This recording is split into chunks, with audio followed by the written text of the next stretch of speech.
I am Karen Chancellor, your moderator for this evening. Welcome to Naturalization, Home is Where My Vote Is, a forum hosted by the election system of the Virgin Islands in celebration of its 60th anniversary. Our panelists this evening are all proud naturalized citizens of the United States, Virgin Islanders who are members of our community, not by birth, but by choice. The candidates plan to have a robust and insightful conversation with one another, and most importantly, with you, the audience, whether here in the beautiful Simulation Center at the St. Croix campus of the University of the Virgin Islands, or tuned in on the Elections System YouTube channel. But before I introduce our panelists, we welcome you to join us in a moment of silence for former Senator Alicia Chucky Hansen. This honorable Virgin Islands hero has recently departed life. We mourn her passing, but celebrate the very special and giving person that she was. May she rest in glory. A moment of silence, please.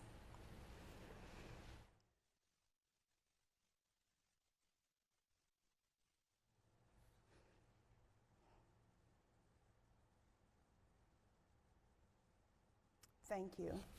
Panelists, you may be seated.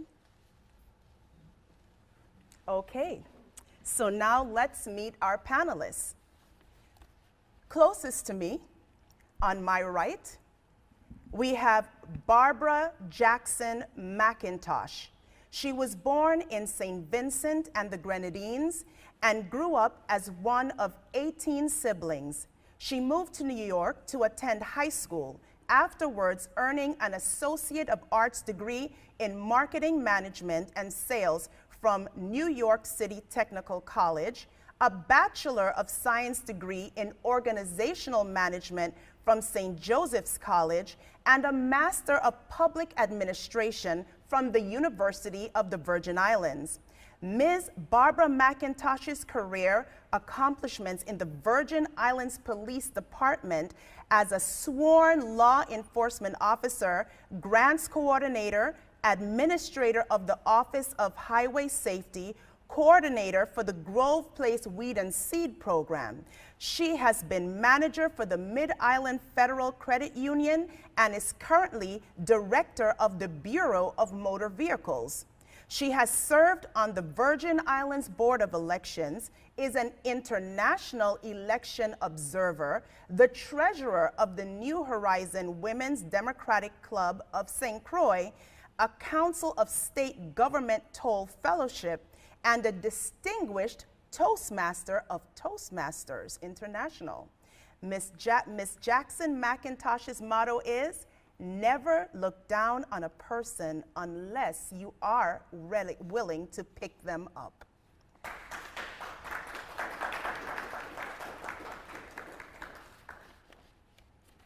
Next, we have Sean Gibson. Along with his mother and sister, Sean Gibson migrated to St. Croix from his native Trinidad in 1980. As a high school student, he participated in school sports, the Youth Development Program, UVI's Upward Bound Program, and Civil Air Patrol, all while working part-time. During the 1989 disaster, Sean Gibson became a disaster worker as a member of the Virgin Islands National Guard and realized his passion for this work. He acquired his associate's degree in business management from the University of the Virgin Islands, a Bachelor of Arts degree in organizational communications from Kaplan University, and a master's in leadership with emphasis in disaster preparedness and crisis management. He has held offices in numerous organizations, including the Steelworkers Union, the Virgin Islands Board of Education, and VI Trinbagonians in Action. He has held positions at Henry E. Rawson Airport, Vialco, St. Croix Alumina, and Hovenza. He is currently the Facilities Maintenance Manager at the Virgin Islands Department of Property and Procurement. Mr. Gibson has been actively involved in youth advocacy and became known as the parent who single-handedly worked against the VI public schools policy which prohibited boys from braiding their hair, securing a reversal of that policy. Some people claim that challenge may have later been the impetus for the Virgin Islands Crown Act of 2022, which prohibits discrimination based on hair texture or hairstyle. The VI joins numerous states and cities that have enacted similar laws. Sean Gibson.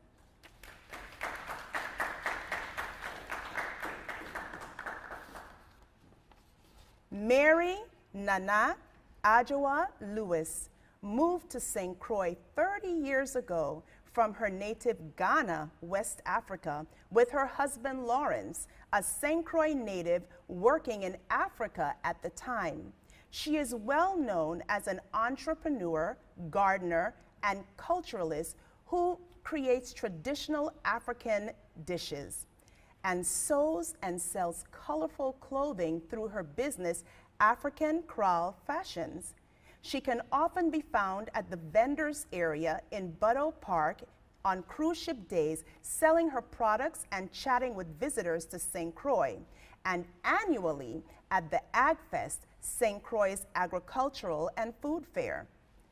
Ms. Lewis studied African, modern, and contemporary dance at the University of Ghana and has taught dance at Caribbean Dance School on St. Croix.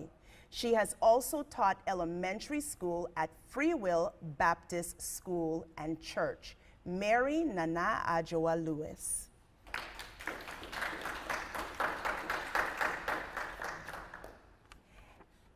And last not least by far, Dionisio Lorenzo has worked in the United States Virgin Islands construction industry for over 30 years and is proud of the projects that his business, Dion Construction, has accomplished for both private and public sector clients.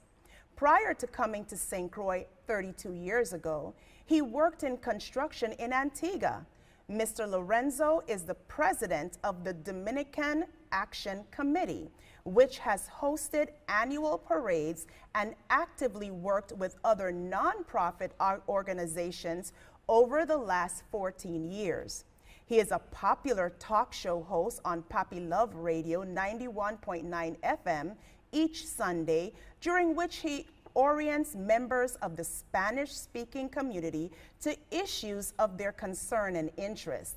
Since 2001, he has served as honorary consul for the Dominicano community, assisting residents with processing documents, securing passports, registering to vote, and more. Mr. Lorenzo says he doesn't have much free time, but is doing what he loves the most: working with politics.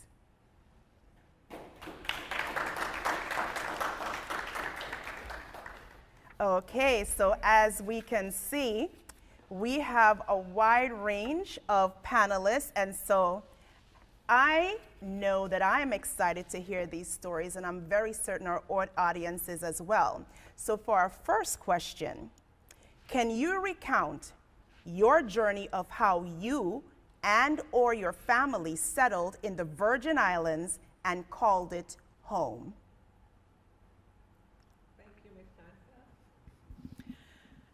I actually came to the Virgin Islands in 1991. I came on a vacation, and the rest is history. I mean, literally. When I arrived, I had a job, a family, of course. My family moved to Brooklyn, New York when I was a teenager, and I became very restless, and I wanted someplace else to live, basically in the Caribbean more so. I had an uncle that was living here, so I came to visit. And I will tell you, the last flight, and that last Pan Am flight that came to the Virgin Islands, I was on that flight. And when I drove from the airport to where we were living, it reminded me of where I grew up, so much so. As luck would have it, after my first 2 weeks here, my neighbor offered me a job. And I resigned from my position as a customer service manager in the bank where I was working in New York, and I became assistant and administrative assistant for one of the cargo companies here. And shortly after, there was an advertisement for a police officer. My uncle brought the flyer to the house and said, "Here, you bossy, you could become a police." And so I did. I applied for the job, and I worked as a law enforcement officer for 21 years. And that's basically what I did. And I moved from one job to the other job was the credit union. My kids didn't like it, but I was in charge, of course, and this is where I wanted to be. I was happy, so I tried to make their lives happy. Shortly after I decided I was going to retire fully, went away for all but 3 months, and I had to come back. It wasn't the same. I really, really, really knew that I need to be here in the Virgin Islands. And more so, I was already on the Board of Elections, and I couldn't give up that position because I was in the middle of a term. So I came back basically for the election, and I never went back. And I'm still here. And then I became the director for the BMV. But through it all, it's the love of home. St. Croix.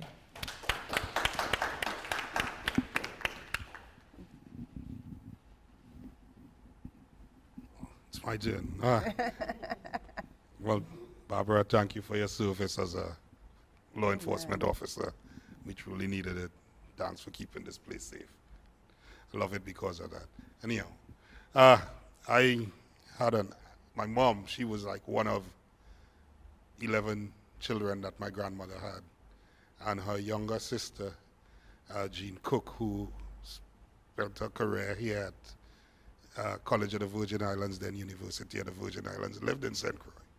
And, I was just a happy kid going to school in Trinidad, spending most of my days with my grandmom because my mom worked and she came home late at nights. So my mom decided that she was going to move here because my aunt filed for her. My aunt came because her husband came to work in the refinery. She came with him. And, I was like, I wanted to stay with my grandmom. And she's like, no, you got to go. So when mom said, you got to go, you got to go. So I came here, tears in my eyes.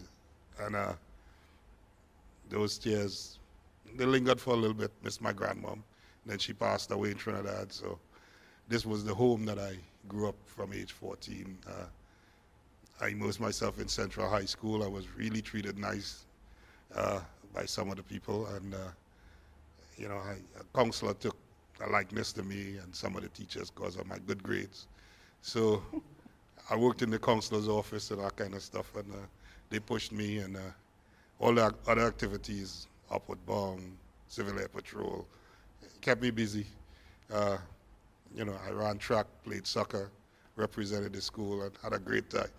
Yeah, so that's what brought me here. And, I went back to Trinidad in 2010 after my grandmother passed. And I decided, I'm going to move back, learn some of my culture. And after the pandemic, I decided, I'm going home. And they were like, but weren't you born here? And I'm like, hey, home is where the heart is. Amen. So I love the slogan, home is where I vote. So I'm back home.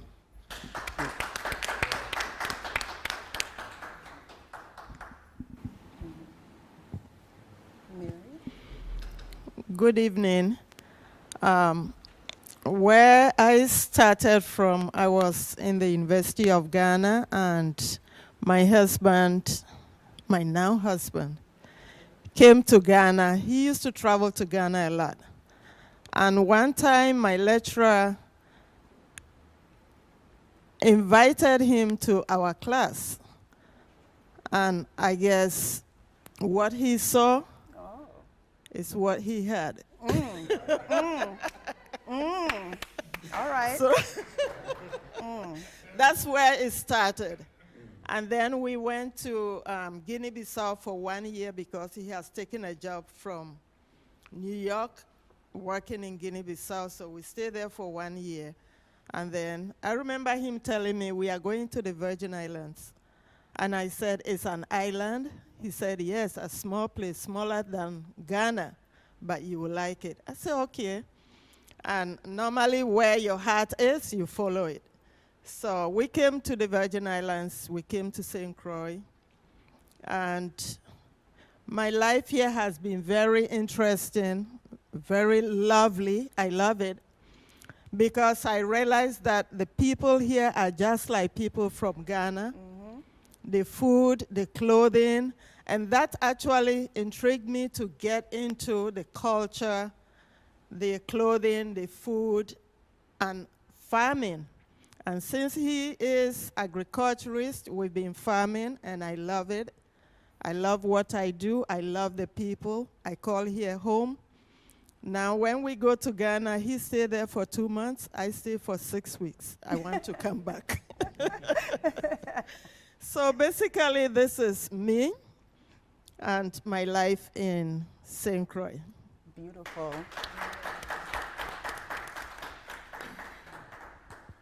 Well, Dionisio Lorenzo, better known as Dion.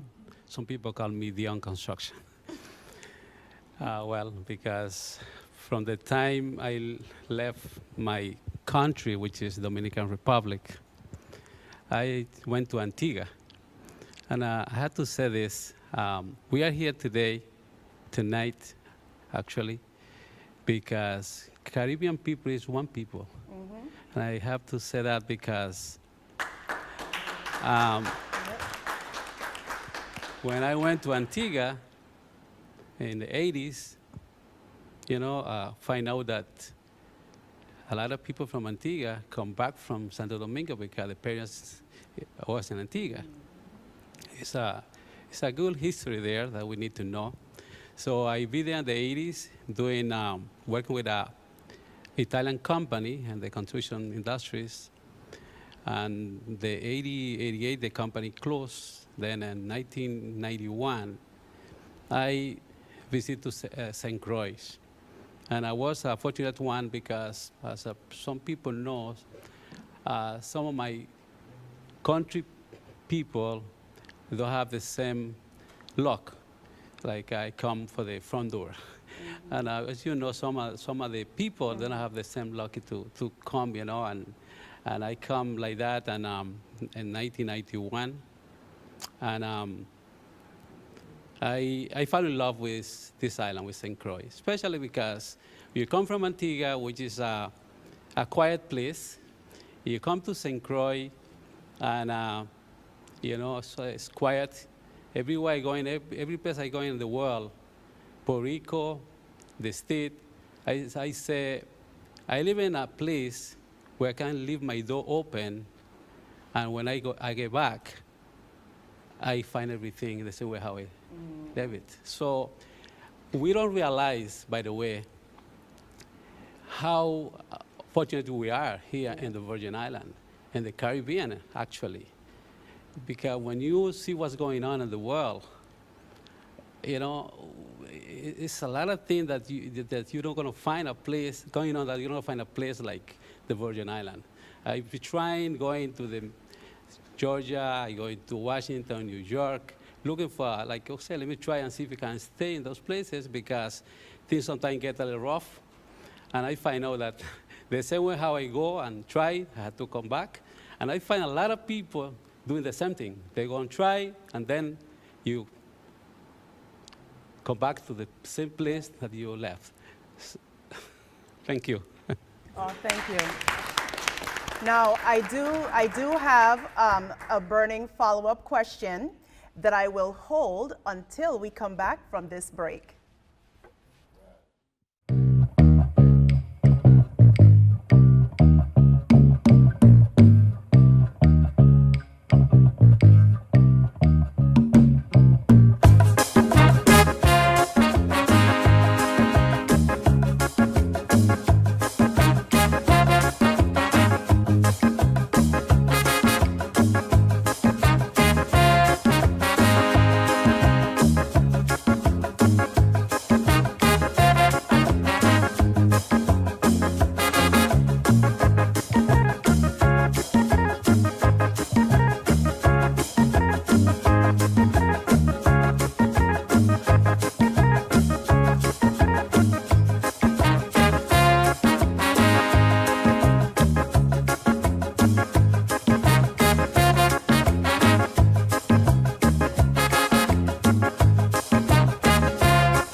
And welcome back to Home is Where My Vote Is.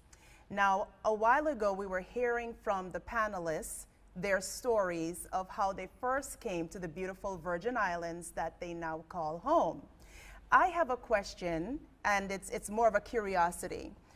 When you first came, this joy and love that you feel for the Virgin Islands now, for those of you that came here as young people, did you initially feel that way, or is it something that you had to get used to? Well, okay. I was saddened when I came. I missed my grandmom. She was like my mom to me. And it was just a horrible feeling leaving her behind. And, I promised her that I'll be back in 2 years, and that never happened. So that was like my saddest thing that happened to me in life. At first, it was really, really hard, very difficult. I met one of the Nelson kids on my first day of school, and she introduced me to everybody else, Stephanie. So I became a popular kid in school, and that helped me a lot. But, just missing home and missing my grandmom was sad for me. But I grew to love this place, and when I went back to Trinidad on small trips, it was fun meeting with family and all that. But whenever I stayed too long, I found myself one time for the very first time saying, I want to go home. But when I'm here, I used to refer to Trinidad as home. But when I'm in Trinidad, I just suddenly found myself saying, I want to go home. And, sometimes stateside too.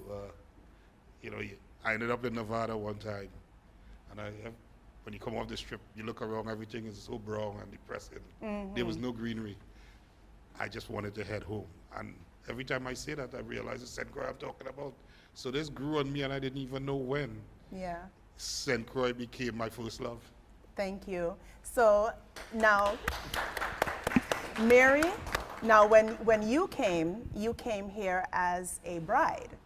So what about you? Because you had to leave your family behind. And what was that like for you? The beginning was very hard, I have to be honest. My 2 children were there, and I had to leave them to come with my husband. But like I said, where your heart is going, you always feel comfortable.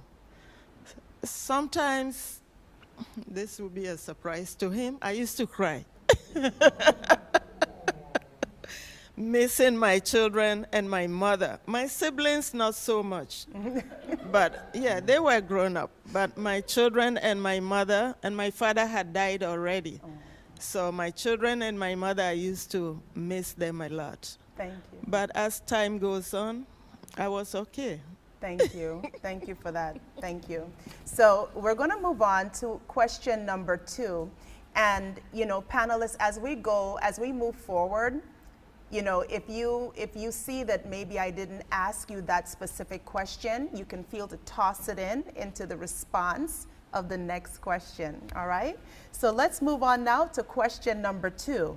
Can you, and I'm going to start with Lorenzo this time, Dion, can you describe your earliest experience as a voter, from deciding to register and getting your first card to actually supporting a candidate who was inspiring on election day? Well, I think for all of us, I talk about Hispanic. But in this case, about myself, when I get my voting card, I was waiting for election time, because, it's a privilege, to vote here in a U.S. territory. And when you have the right to vote, it's because you become U.S. citizen. So have that privilege, have that opportunity, the first experience. I take picture, I call families. And by the way, we try to help those that to become U.S. citizens so they can have the same privilege and join us and have this opportunity to be, a U.S. citizen. To me, it's really, really a nice experience.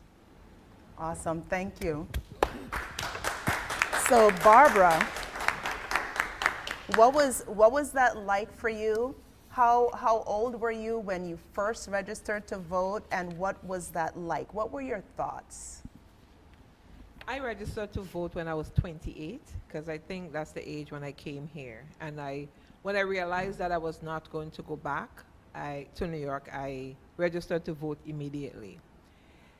Actually, I never voted anyplace else. When I left St. Vincent, I was too young to vote. And even though I was of voting age in New York, I never voted.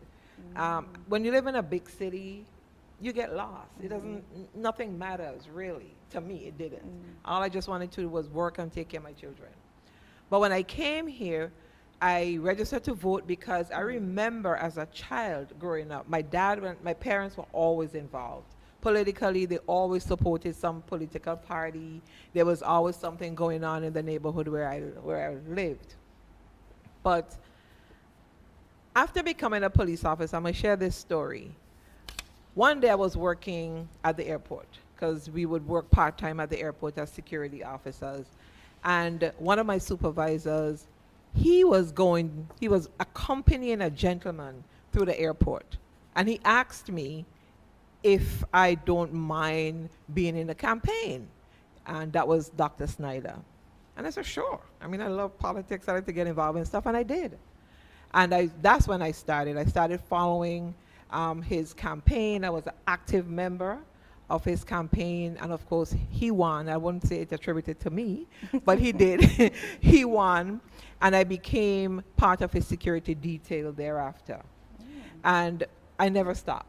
From then, I became active in several campaigns, whether it's as an analyst, analyzing votes and strategies and what have you, to, of course, being an elected member of the election system. So much so, I so love the political arena and the democratic process. I'm really, really in love with the democratic process. I think it works. It really does. And I really implore everyone who have an opportunity to vote to please do so. It is critical and it is important, especially us as a people who are naturalized. I won't even say Caribbean people. I happen to be from the Caribbean, but naturalized citizens. Yes. There are those of us, it didn't happen to me, but there are people who are from countries who can't vote, who don't have the privilege. Yeah. So when you move here and you have to get involved, it's incumbent upon you to get involved. I oftentimes, as you read in my bio, I go back to the European countries because I'm an observer. I'm an international election observer. And what I witnessed there, I said, thank God I'm here in the Virgin Islands or in America. Because although it is supposed to be a free and fair election, when you observe exactly what's happening in those countries, it's not so at all. It's really not so. So yeah, I mean, getting back to your question, I know I strayed a little bit, but I'm really excited about this process. And I'm excited about this forum.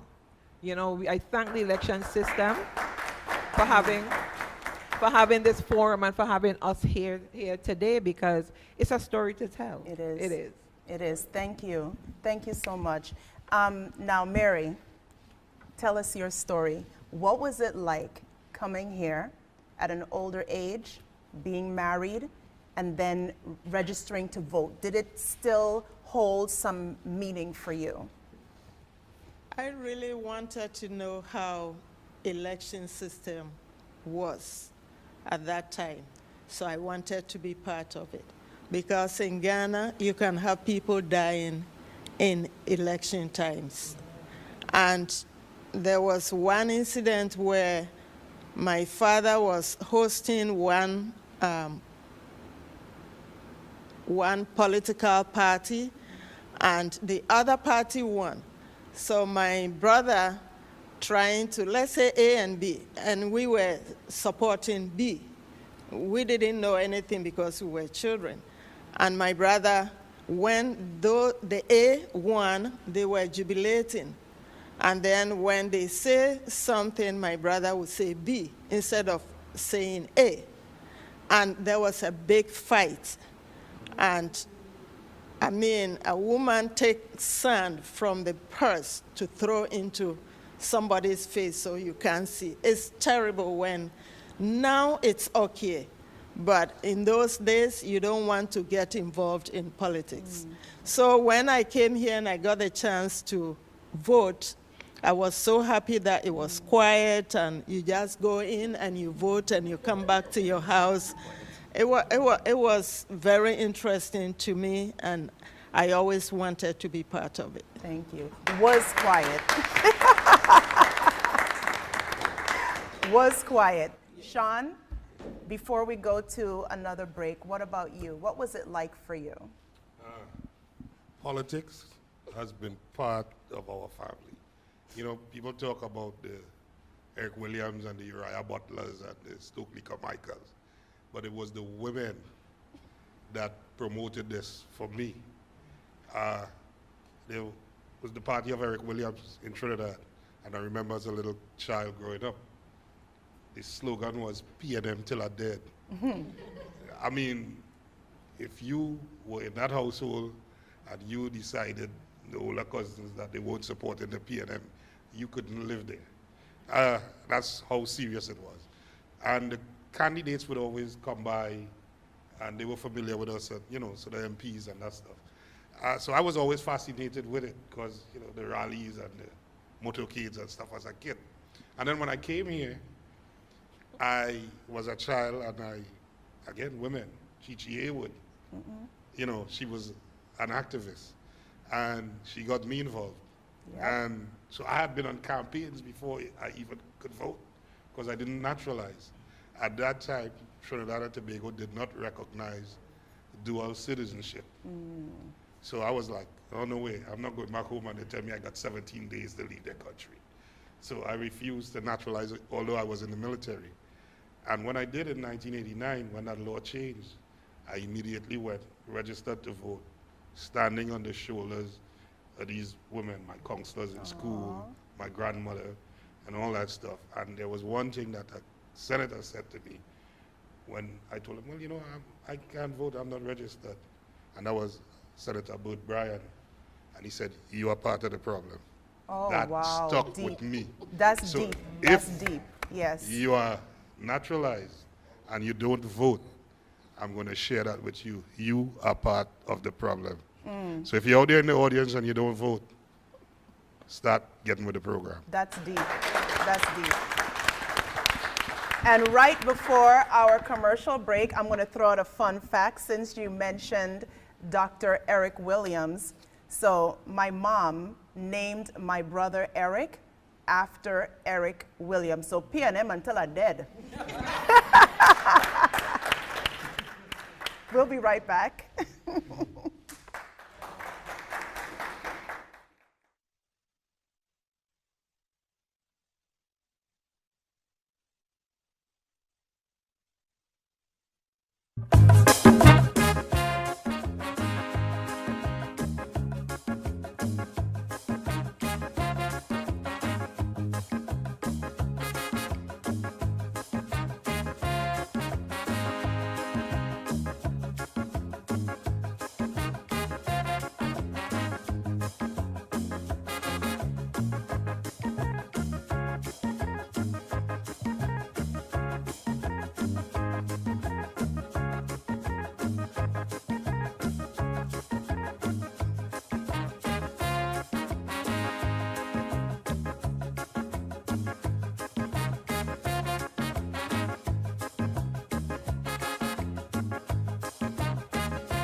And welcome back to Home is Where My Vote Is.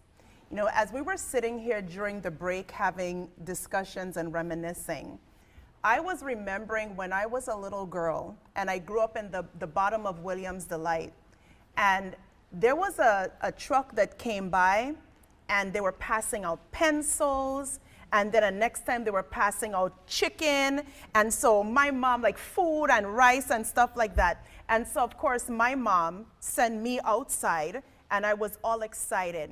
And that was my first introduction to politics. And who do you think that was? That was the Honorable Senator Alicia Chucky Hansen. Yes. And ever since then, that was a name that I've always remembered. And so as far as politicians are concerned, that was my first introduction. And so in the back of my mind, I always felt that someone who's a politician is supposed to be for the people. No one's expecting perfection, but we're expecting you to make decisions that are for the people. And so I had to admire Senator Hansen. So question, can you identify a fellow Virgin Islander by choice whom you've looked up to? Now remember, we're talking about a Virgin Islander by choice, whom you've looked up to, or who has motivated others to contribute to community, public service, or even pursue public office. So has there been another Virgin Islander by choice that you have found so inspirational? And let's start with Barbara. That's an unfair question because there are so many. So I'm going to have to search really deep to find a Virgin Islander by choice who has, repeat it? Who has inspired you, who you've looked up to, who has motivated others to contribute to community or contribute to public service. I would say maybe someone who's like a hero almost. And when you say by choice, are you referring to the fact that they weren't born in the Virgin Islands? That is correct. All right. Wow, that's rough. So I saw someone in the audience, or someone's, and there is Abdul Ali, and it's not a couple, I'm telling you, it's true. Yes. Abdul is relentless, by the way. there's Abdul Ali, there's Luther Rene, who was also my economics teacher. He was my economics teacher here at the University of the Virgin Islands. And the reason why I say him and Abdullah among other people is because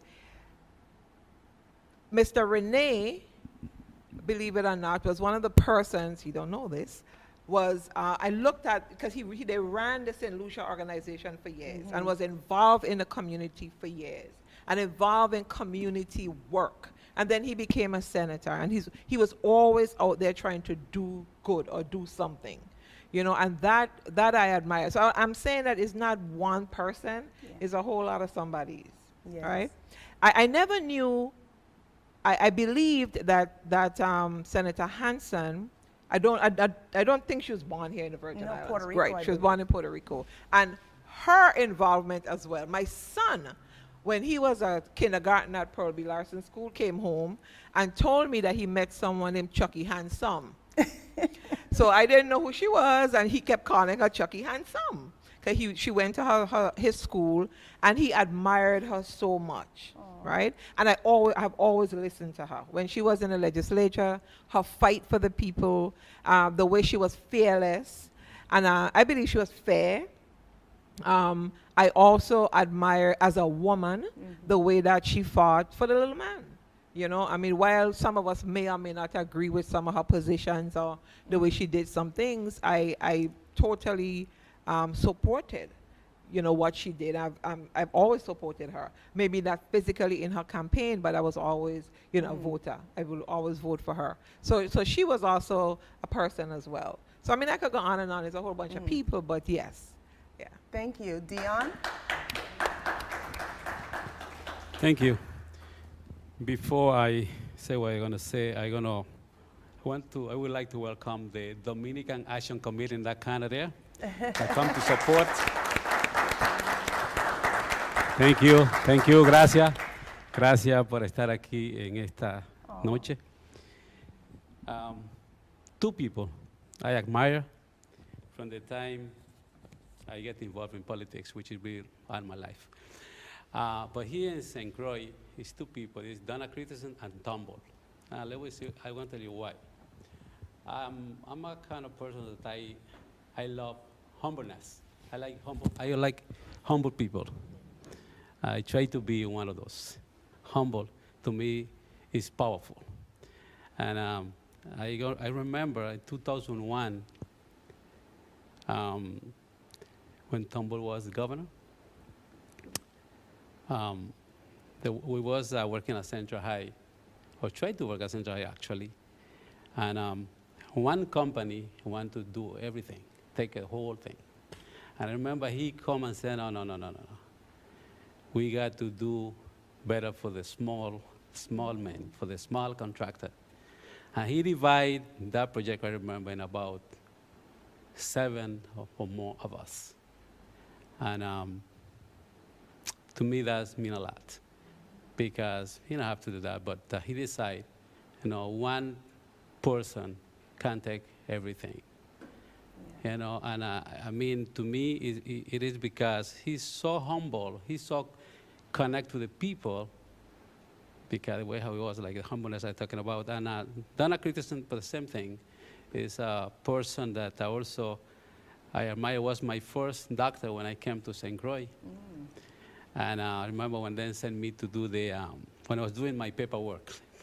So when I should to come to get my green card, it's a process, right?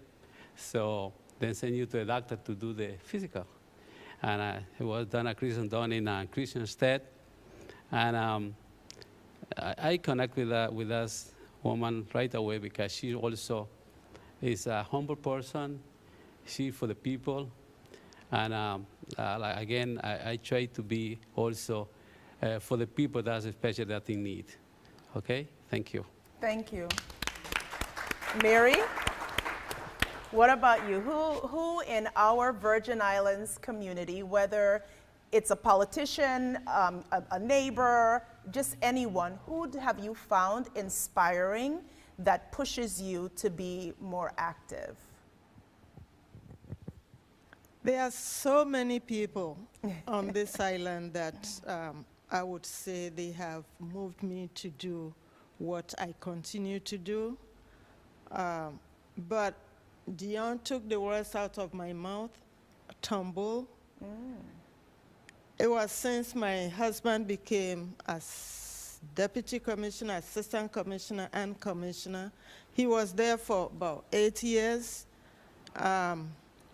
And Tumble was like a brother to him.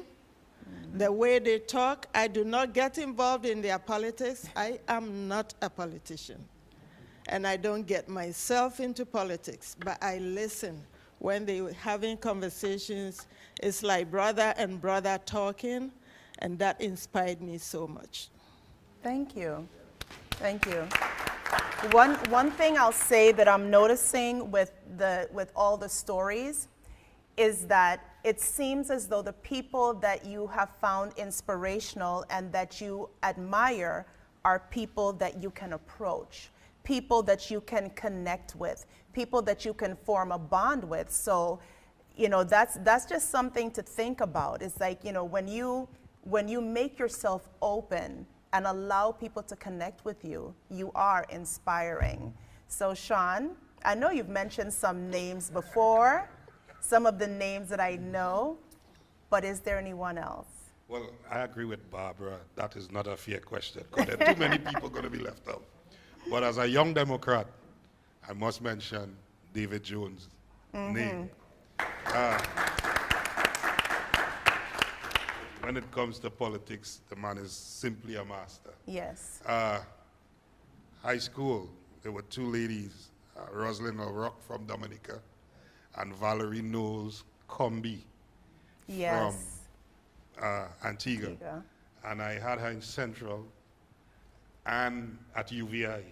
So those two women, I must mention, Marlon Williams, Dr. Marlon Williams, Luna Alexander.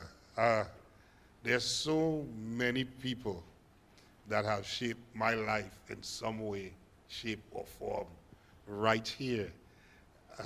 I mean, to think of everyone and call their name now, we'd be here all day. Yep. So those are a few of those people. Cecil Benjamin is one. When I was a little kid, watched him with the Union, Ralph Mandrew. Those people, they helped me develop into who I am because they were saying some of the things. They were so serious about their causes. They remind me of people that I read about, like Uriah Butler, those kind of things. So those people left a mark on me. And, Yep. you know, I would be always grateful and kind to them whenever I see them. Yes. There's a guy I saw today, Lad Concepcion. He's like from Puerto Rico here. I'm not sure, but he and Chichi Haywood were very, very, very much involved in my upbringing as well. Yeah.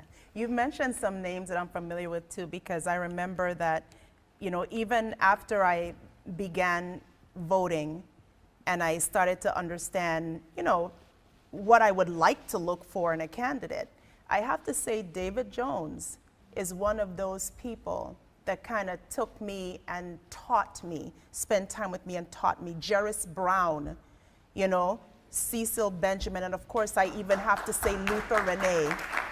Yeah, these are all individuals, these men of, in Africa, you know, they say timber and caliber, right? So in Nigeria, that's on the Nigerian movies, that's another story. But anyway, but these gentlemen, they took me and they, you know, would sit me down, have discussions with me. I can ask questions to help me understand what voting is about, because there is nothing worse than an uninformed voter. And so I think that if you are going to be making decisions about who represents you, you have to know what you want to look for. And if you know you want to complain when things don't go the way you feel they should go, you have to be a part of the process. You can't just sit back and say, I'm not going to vote, my vote doesn't make a difference, because then you, like you said, you are a part of the problem. So now, I have another question here. What would you like to convey to the countless men, women, and volunteers who have dedicated 60 years to the election system in the service to our community? So as you know, this show is a part of the celebration of the 60th anniversary of the election system. So what message would you like to convey to those who have volunteered, dedicated their lives to this system? What would you say to them? Let's go with Barbara. I would first say thank you. A big, big thank you. It's a thankless job. There are volunteers who are out there with the candidates day in and day out because they believe in the cause and they believe in that person. I want to say though, everyone's motive is not always noble. Yes. And I know that candidates experience this. People would vote for you or try to be in your campaign because they expect something back. That's fine. That's what they choose to do, that's fine. But for the most part, people actually give up their money. You know, people have to fry fish, and we belittle the frying fish and Johnny cake, but it means something, right? People actually give up their time, and there are people who will do this for nothing, just for the love of either that person or the process. And so we really, really have to honor them and say thank you. Thank you to these people who will come out day in and day out. There are people in these camps or campaigns who will go even on election day and stand on the side of the street, right? And hold up that sign and you know, dance and encourage people to vote for their candidate down to the very end. There are people who will be poll watchers who will go into the poll and make sure that everything is okay, and then stand outside at night, you know, before the vote is counted, just to make sure the process is fine. Everybody, you know, has a job. But I must say thank you again, and I want other people join a campaign, you know, be a part of the process. That is being part of the process. You have a friend that wants to run, or a cousin, or somebody that you just happen to know. You know, get yourself involved. And not only get yourself involved, be educated, right? Understand what that candidate is all about, and be sure that when you're in these camps, that you're supporting someone that aligns with your vision, your mission, and what you are passionate about. Not just to support someone because he's your friend. Right? Make sure that the person that you are voting for and that you're supporting is serious. Hold them accountable, right? Because at the end of the day, if you support someone and they win, you know, they're a senator or a governor, what have you, then we all have to live with whatever you help to put in office. So again, I just want to say thank you to the volunteers and the people who run these campaigns. I know that your senators or your elected person or non-elected person is grateful, but I think being part of the system myself, I see the enthusiasm, I see the love, I see the passion, and we just want us to keep the fire burning. Thank you. Thank you. So Sean, so what would you say to those volunteers, the election system volunteers that get out there, that assist the voters, that are out there, like when you get in there sometimes and you're confused and they have to help you with the papers and they're checking your name. What would you say to those individuals that help us to live and to enjoy this democratic process? Oh, I would simply say thank you. And I would encourage them to continue doing it and encourage others to join them, because it's a necessary part of it. What I have learned in the Virgin Islands about voting while I was in Trinidad, I took my car, my own gas, even though they hired some people. On election day, anybody wanted a ride to the polls. It didn't matter if you supported the side I wanted to win or not. I give you a free ride. Mm-hmm. And that was just volunteer. Some people offered to pay me for it, and I didn't accept it. I just wanted people to get out there and vote. I want the education to be, go vote. If you're not voting, you're part of the problem. Yep. We can't drive that message home enough. Everyone needs to do it. And those who complain, oh, I don't vote because it is, I said, well, that occurred just because you didn't vote. Amen. Yeah, and that's the simple answer. It's a simple truth. Thank you. So you may not support their candidate, but you support their right to choose that candidate. Thank you, Mary. What would you say to those individuals that assist everyone, that help us on election day or even before or after with counting, with anything? What would you say to those volunteers? I would join them to say thank you. Thank you, thank you, thank you, because it's not an easy job. Sometimes they go out there and you are not in who they are supporting, and you are with another person and you look at them, you cut the eye, and I go there to vote and I watch a lot of things. I don't talk, but I watch a lot. And you could see those who don't agree with other people and, oh, not this one. And some people right there will tell you, vote for this person, and because this person is not like this and that. And it's a job. During those times, it's a job for them to bring their candidate out and tell you what they are up for. And it's hard work that most of us would not want to do. So I think they are doing a good job. The election system, the workers, those who handle the machines, everybody that's involved in election. It's a big job. And I would say thank you, thank you, thank you for the job that they do. Thank you.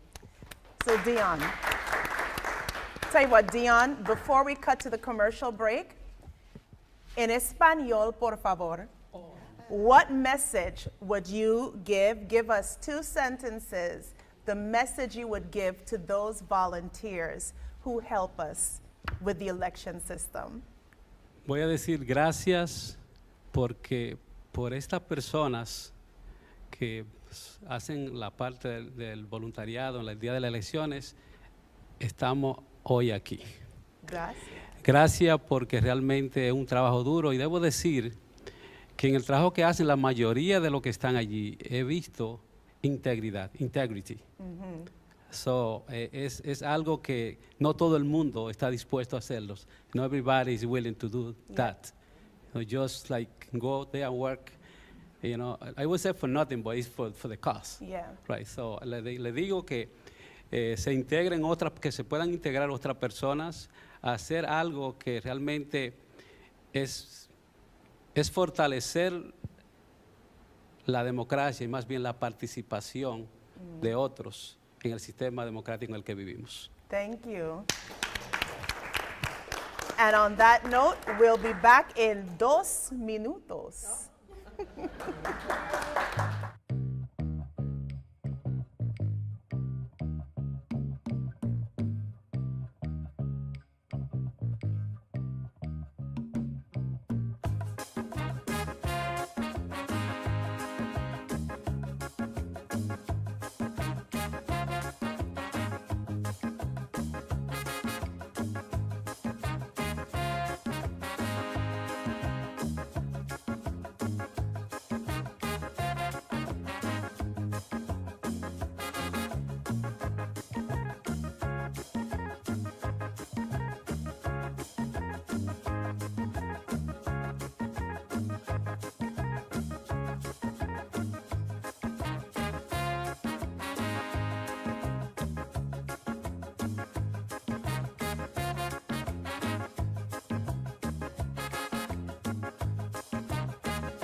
and welcome back to Home is Where My Vote Is. We want to take a moment to mention that Senator Lloyd Williams, a 6-time senator who served as majority leader and chair of the powerful Rules and Commerce Committee, has passed. He was also a gubernatorial candidate during his years in politics, and may his soul rest in peace. So as we continue on with our conversation, you know, prior to my birth, I don't know if you guys remember Hess, and I know it might be before some of your time. So Hess went to Trinidad and was looking for workers. And my dad was one of those workers. And I think one of the things that makes me so proud of my mother and my father is that neither of them had a college education. So my brother and I are first-generation college graduates. But you see, that's what they worked for, and I'm proud of them. My father had to leave school at a very young age because he also had to help take care of his siblings with his mom. So he became an electrician because back in those days, you can go learn under an uncle or someone somewhere, you can become an apprentice, and that's what he did. And so when Hess went down to Trinidad, my dad was one of those that was recruited. He came up, and then he sent for, because that's what you called it back in those days, right? You send for your people. And then he sent for my mom and my brother. And earlier in those years, I wasn't around yet, but when my mother conceived me, she went back to Trinidad. She had me, and because the community was not as large and diverse as it is now, it was difficult for her to find someone to assist with taking care of me while she worked. And so my aunt raised me in Trinidad. Now, when I came to the Virgin Islands, I met my parents, you know, already socially minded, like civic minded, because they were already paying attention and they took the vote seriously. So when I became a naturalized citizen, I did the same thing. My mom may not have understood politics as well as some of us do, but she never missed a vote. And she instilled that in me, that this thing is something that people have fought for years. And so we find the vote to be very important. So when I came up to the Virgin Islands, my mom was one of the people that bought land in Williams Delight when Williams Delight first started selling land. So tell me, when you came to St. Croix, where did you live? And let's start with Nana. Mary, where did you live when you first came to St. Croix? What area did you live?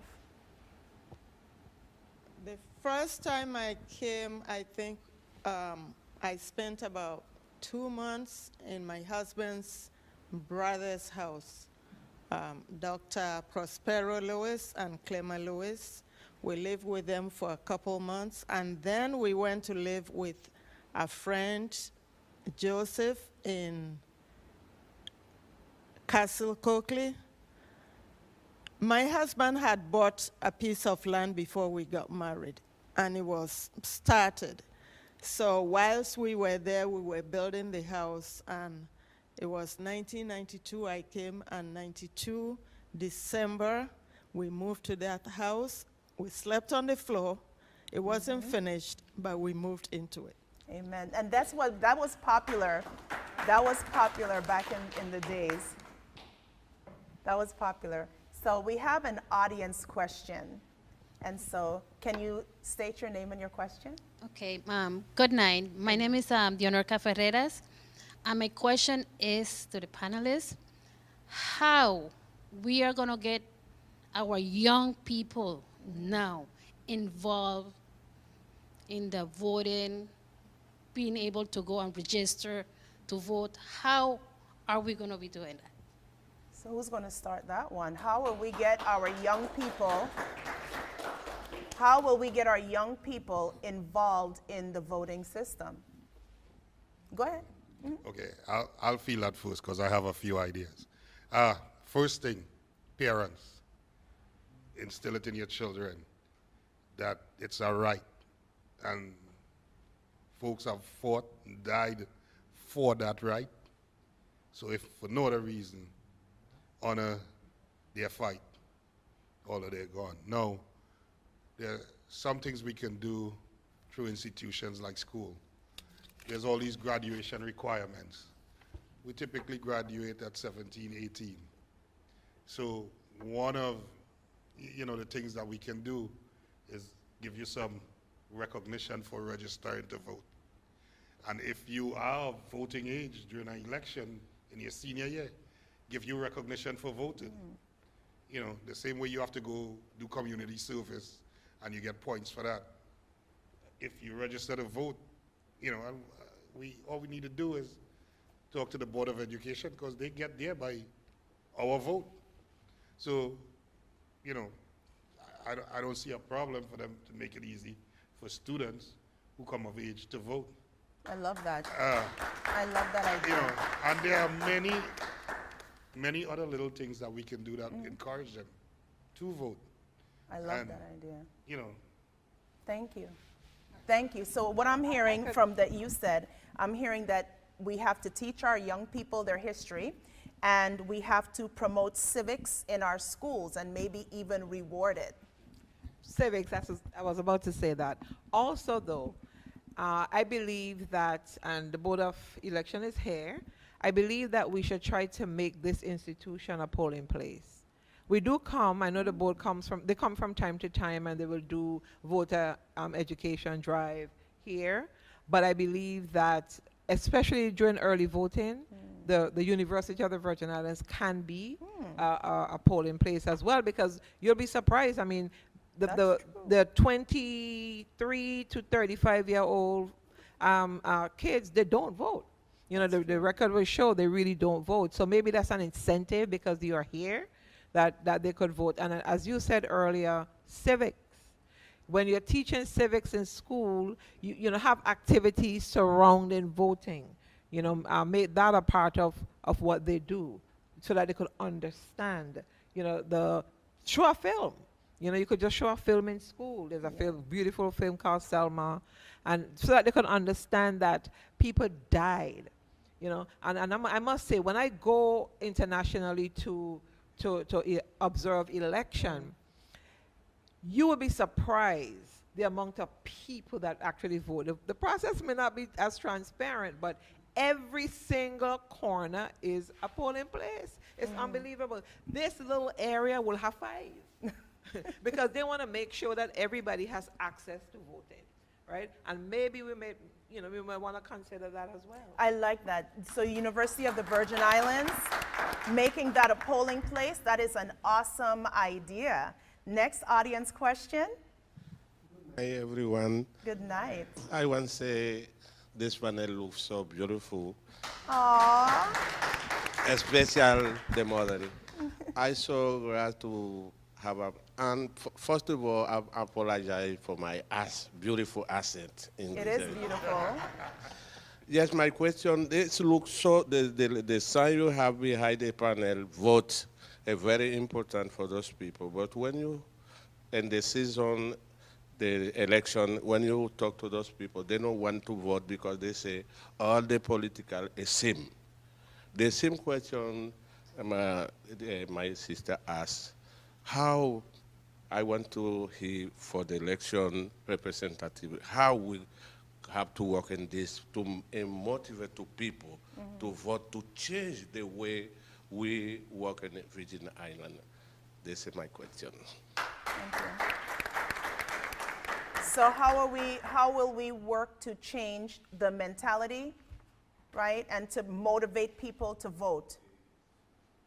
Yes, so let's start with Dion. Any ideas? How can we motivate people to vote? Because we're all sitting here because we actually do vote.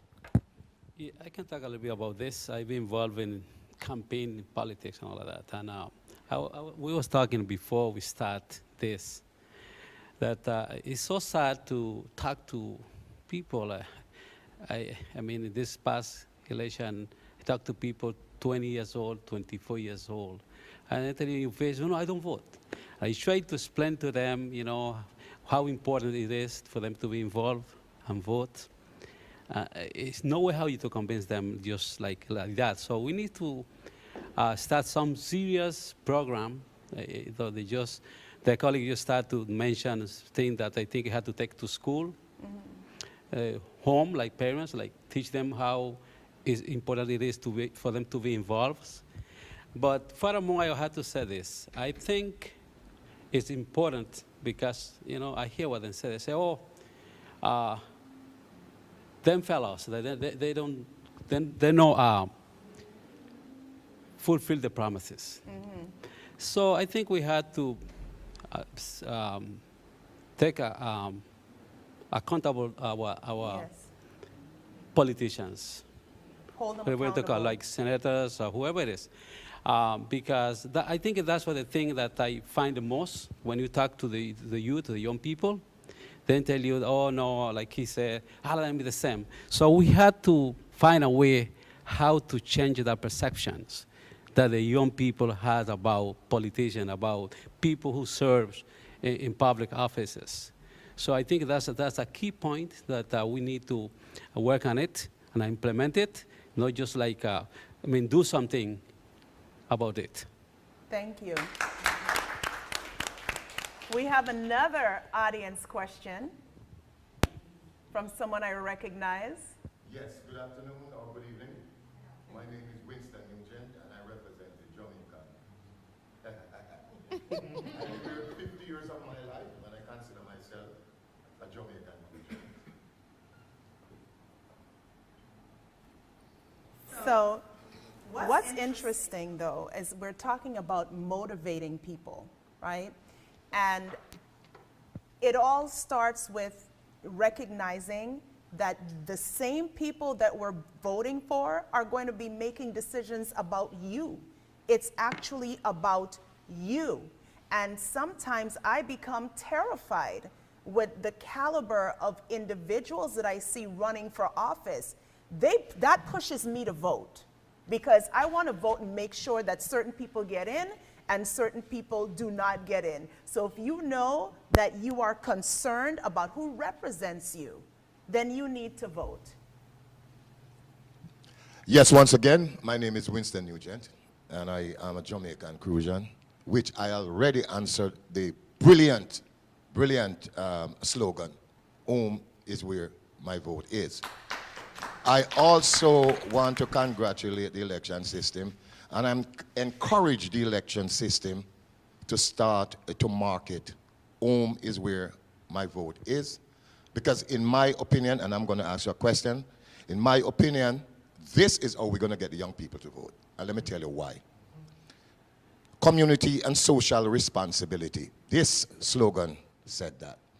This slogan can foster a sense of community and social responsibilities among citizens. It reminds people that voting is not just a personal right, but also a civic duty. It encourages individuals to consider the impact of their vote on the collective well-being of the country. I am asking the panel, what do you understand by the slogan, home is where my vote is?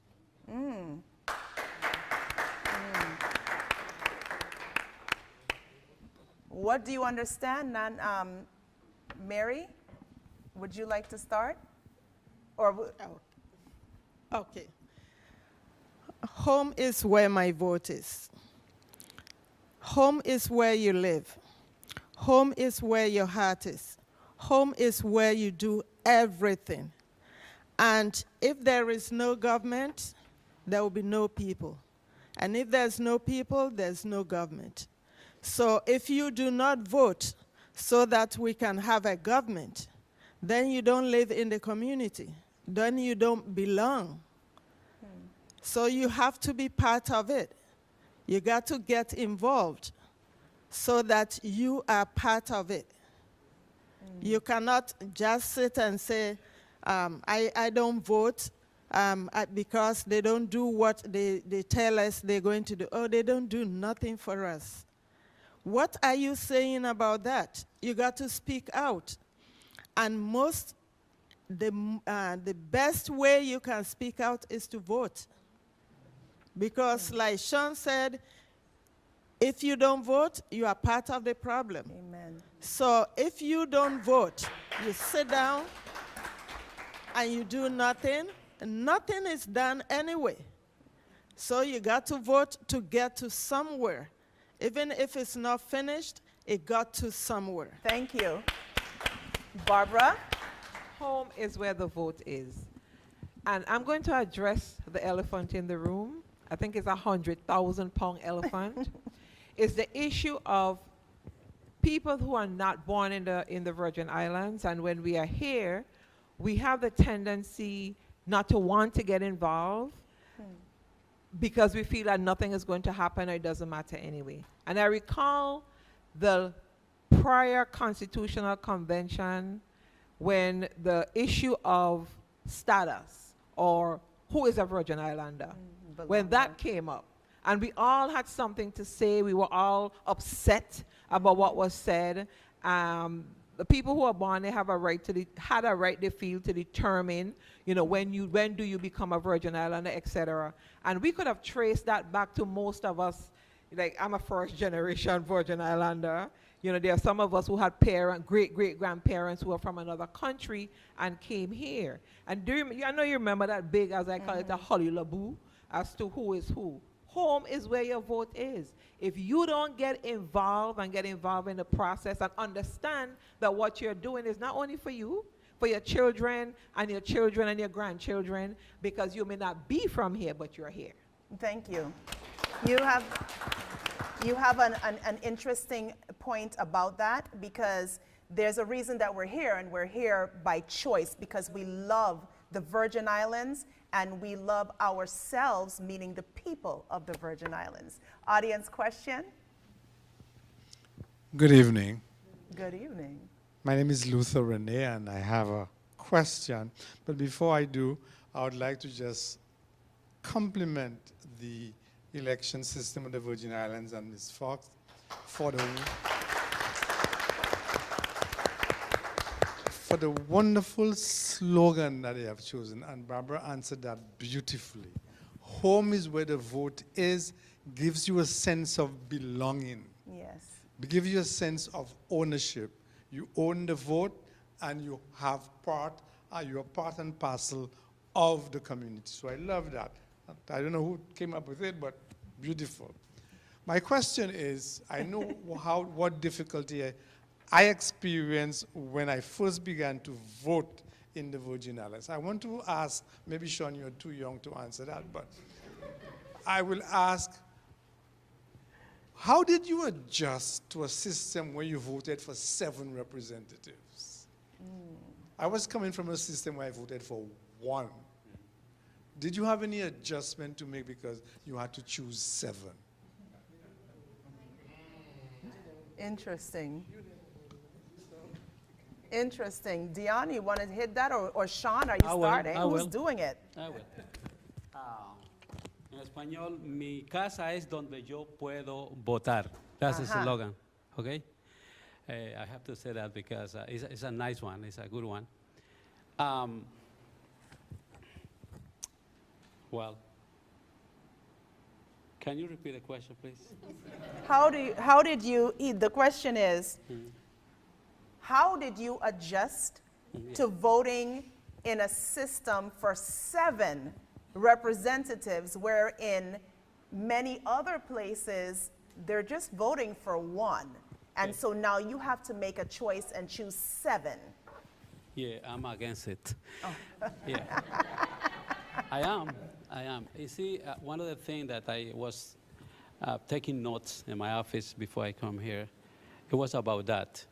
And I don't know if it's something had to do with the legislature or the board of election, but we hope that we can change that, seriously, because I think we are the only territory, the only island in the Caribbean that we don't have mayors. That's the reason why you see a dead horse in the street, and you call the senator that you know to report it and say that, okay, somebody killed a horse in the street and they have to come and pick it up. That mean, when I came here about the first time, voted like, oh, you can vote for 5, 7 senators. So what is the difference? And that, I think this is something that people be talking about, but we never get into it, like to do something about it. I think it's like let we say, if you have 7 senators, which we have for St. Croix, then we can have 1 for Free State, 1 from Middle Island, and so we can. So since we don't have mayors like we have back home, Puerto Rico and some other island, then we're gonna have those senators that, let we say, for East End. If something happened in East End, so I'm gonna call that senator for East End because I live in East End. I vote for you. By the way, I live in East End. So that's something that we had to address through the Board of Election or the legislature of the Virgin Islands. Dion, you've opened up a can of worms. And so we're going to put a lid on that can of worms and go to a break, and we will be right back.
And welcome back to Home is Where My Vote Is.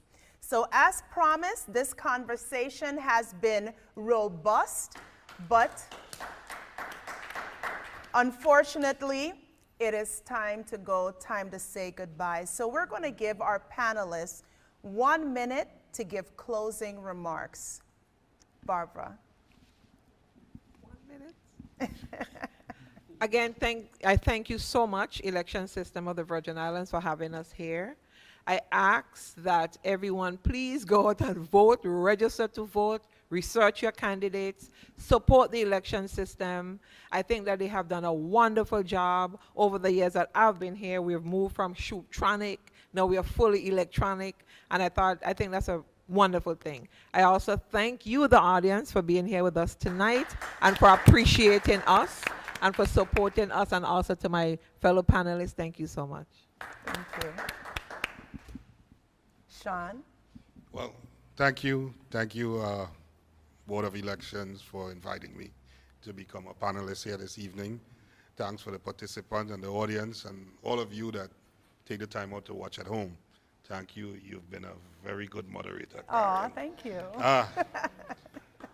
I want to appeal specifically to the naturalized citizens community.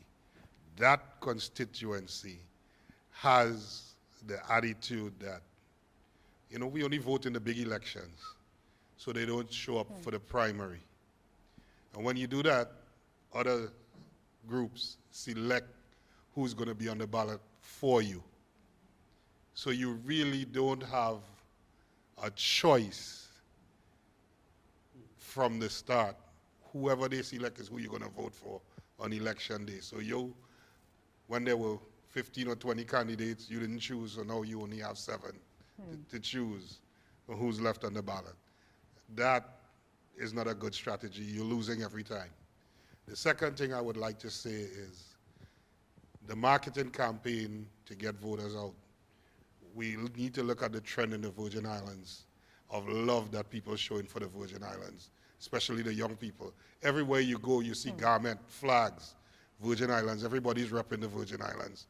So we need to love it enough to vote where you live. So home is where the vote is. Thank you. I would like to say thank you to the election board for thinking about me being part of this process. I would also say thank you to the moderator. You did a good job. Thank you. The audience, and also I will appeal to the general public to come out and vote when it is time to vote. It's your civic duty, it's your right, and take it. When you don't use it, you lose it. Yes. Quiero agradecer la oportunidad. En español lo voy a hacer, si me permiten. Mayay. Sí. Gracias. Quiero agradecer la oportunidad que se me ha dado en esta tarde, en esta noche, por ser parte de los panelistas. También quiero agradecer y felicitar al mismo tiempo a los organizadores de este evento. Quiero aprovechar también la oportunidad para hacerle un llamado a la comunidad hispana, de habla hispana, para que puedan ser parte de algo que es su derecho, votar. Cuando usted no vota, pues usted no tiene el derecho a quejarse por las cosas que están malas. Así que es importante que usted se involucre, que usted sea parte del sistema, porque usted escogió vivir aquí en las Islas Vírgenes. Usted tiene el privilegio y el derecho de poder votar. Y como dice el eslogan, mi casa es donde yo puedo votar y esta es su casa, es donde usted vive, es donde usted tiene el derecho de servir también, ser un buen ciudadano para que pueda cumplir con la responsabilidad como ciudadano que es, y también tiene derecho a exigir a los que gobiernan, a los que usted pone en posición para que sean administradores de los bienes de este pueblo. Muchísimas gracias. Thank you. Thank you so much, panelists, and we really appreciate your candidness and your openness in sharing your stories. Now let us invite the election system of the Virgin Islands board member, Florine Audane Hassel. Welcome. Good evening, everyone. As a child of naturalized parents from the island of St. Kitts, I understand the issues well. My parents decided to make the Virgin Islands their home. Although I was born in St. Croix, a proud Grovian, I could have easily been born elsewhere. Home is where my vote is such a fitting theme because many individuals choose the Virgin Islands as their home and contribute significantly to our growth and development. And the naturalized citizens are becoming a significant voting bloc. And I thank them for their many contributions. I want to thank our esteemed moderator and panel for an excellent forum. I want to thank the Board of Election and the Office of the Supervisor, Mrs. Fox, and staff for continuing the events of the 60th anniversary of elections in the ESVI. Most importantly, I would like to thank the University of the Virgin Islands for hosting us, the audience, and everyone who tuned into the forum. And I would also like to thank our production company.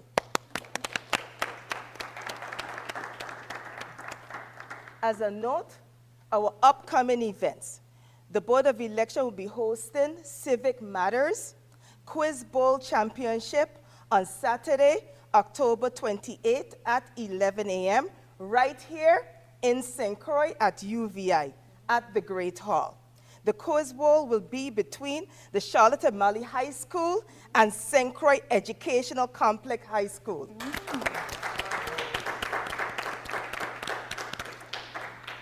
Please come out and support. In closing, I want to thank you for coming.